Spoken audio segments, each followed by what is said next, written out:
On va parler de la maladie de Lyme et c'est vraiment de l'actu parce que la maladie de Lyme, vous savez, c'est cette maladie bactérienne qui transmet la borréliose, c'est le nom de la maladie, par les tiques et c'est précisément la saison entre avril et novembre. En plus là, on va pouvoir aller faire des balades, notamment en forêt et c'est vraiment l'endroit où on se contamine. Les tiques, lorsqu'on marche, vont remonter le long de la jambe, vont aller se nicher dans les endroits chauds du corps humain, au niveau de l'entrejambe, sous les aisselles, derrière les oreilles et elles vont se nourrir tout simplement, elles vont nous pomper un petit peu de sang, mais en pompant le sang, elles vont injecter, elles risquent d'injecter cette Borrelia, cette fameuse bactérie. Alors, comment ça se manifeste? Quels sont les symptômes? Il peut ne pas y avoir de symptômes du tout, comme il peut y avoir, et ça doit vous alerter, une rougeur, c'est ce qu'on appelle un érythème. Et si vous avez une plaque rouge qui apparaît, surtout si ça bouge, surtout si ça change un petit peu de forme, eh bien, il faut penser à la maladie de Lyme et consulter son médecin parce que la maladie peut régresser, mais elle peut aussi devenir chronique et entraîner des complications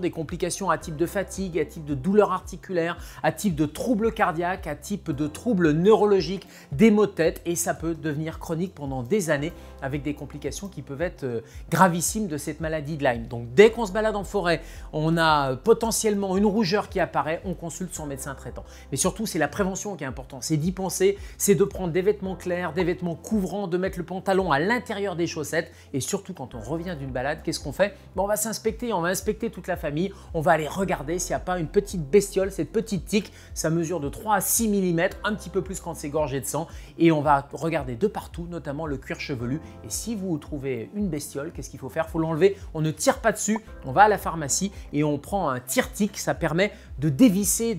d'enlever la tique sans arracher la tête et donc en évitant le risque de contamination par cette borréliose.